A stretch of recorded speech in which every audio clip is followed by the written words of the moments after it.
Hello guys, welcome to another video. Today we're gonna talk about Germany versus Switzerland. Which is the best country to travel, move, work, and retire? Germany and Switzerland are two of the wealthiest and most developed economies in the world. They are both among the top countries in terms of net exports, and known for manufacturing some of the highest quality and most complex products in Europe.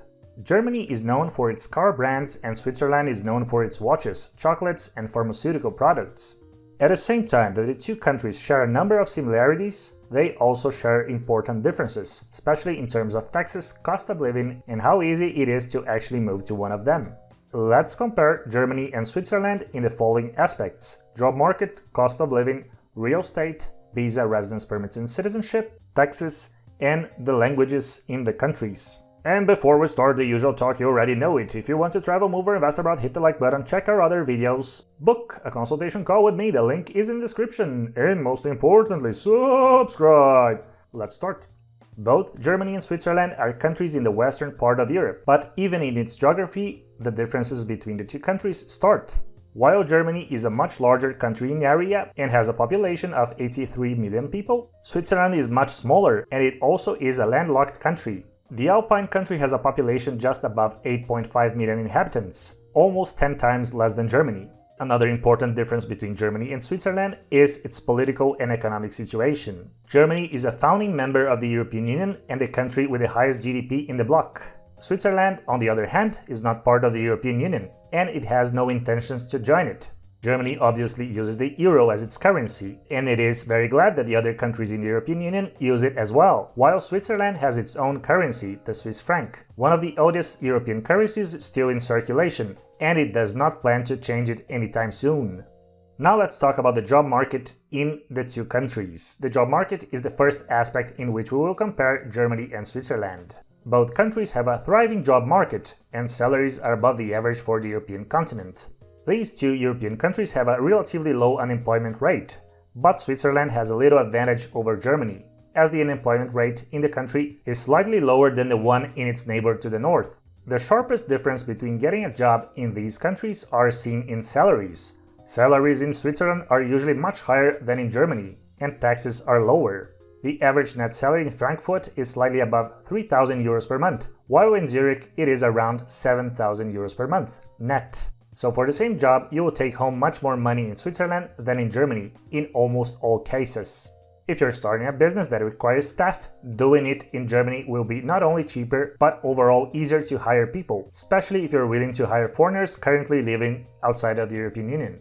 When we talk about salaries, we must also consider the cost of living, which is the next topic in our comparison.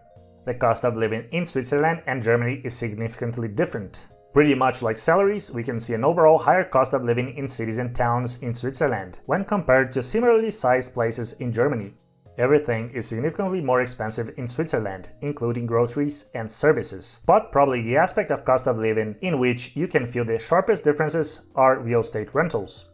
The difference is so significant in prices that it is quite common for Swiss residents to travel to Germany even to buy groceries. This trend is so strong that the Swiss government is even taking measures to deter this phenomenon. Following the cost of living, let's dive a little bit more in the real estate market of these two countries. As I have just mentioned, real estate prices in Switzerland are much higher than in Germany, although the sharpest differences is when it comes to renting properties. So if you're renting an apartment in Zurich or Geneva, for example, you can expect a higher price per square meter or feet than in any other city in Germany. Depending on the cities you are comparing, rental prices in Switzerland can be even 40% more than what they usually are in Germany, considering similarly sized cities. If you're going to buy a property, however, the price difference is less significant. If we compare some of the priciest regions in Germany, such as Bavaria or Baden-Württemberg, Swiss prices per square meter are still higher, but not by much. Now we're going to talk about one of the most important aspects in this comparison, which are visa, residence permits, and citizenship. The first aspect I will compare are visas, which are quite similar in Switzerland as well as in Germany. Both countries are in the Schengen area, so if you don't need a visa to enter Germany, in almost all cases you will not need a visa to enter Switzerland. If we talk about actually living in one of these countries, things are slightly more complicated. Germans can live in Switzerland and Swiss citizens can live in Germany. The amount of freedom in these two countries is also very high if you are a citizen from the European Economic Area. So if you are a citizen of Spain, for example, and you want to move to either Germany or Switzerland, the amount of bureaucracy is quite low. If you are a citizen of a third country, then it is difficult to get a residence permit in both Germany and Switzerland. But in Switzerland, it will be harder to get a residence permit than in Germany. Just for the fact that Switzerland is a smaller country, the total number of opportunities is smaller than those in Germany. Apart from that, when we consider the job market and how high salaries are in Switzerland, you can expect a much greater competition to land a job in Switzerland than to find a similar role in its northern neighbor. The only category of residence permits that is easier in Switzerland is if you are a retiree. However, I wouldn't call it easy anyway to get a residence permit in Switzerland in any case.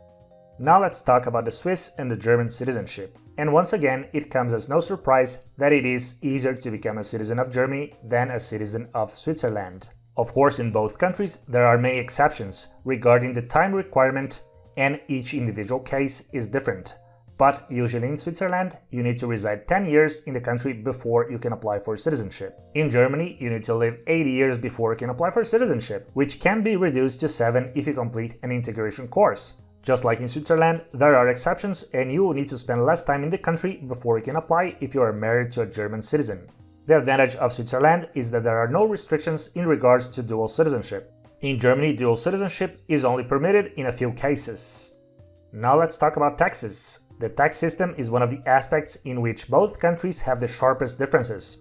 I will not go deep into details, as Switzerland taxes can vary greatly, even between different cantons of the country. But when compared to overall taxes in almost all cases, Switzerland has lower taxes than Germany. This applies to individuals, but also to corporations.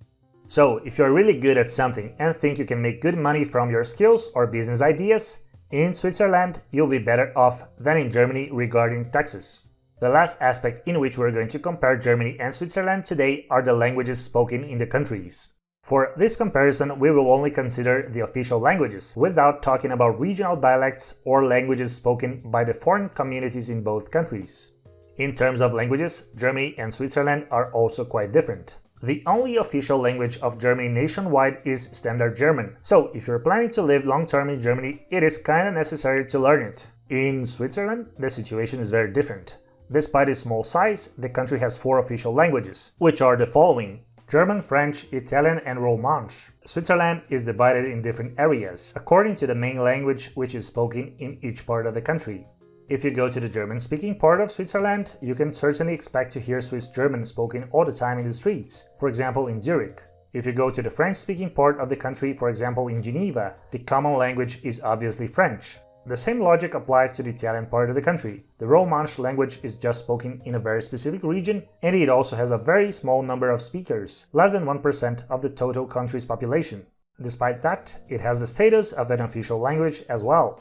And now is the time for my final considerations regarding the comparison of these two countries. So in my opinion, Switzerland is probably a better option long-term, especially considering salaries and taxes. But Germany has the advantage of being a much more flexible country if you want to move there in the first place.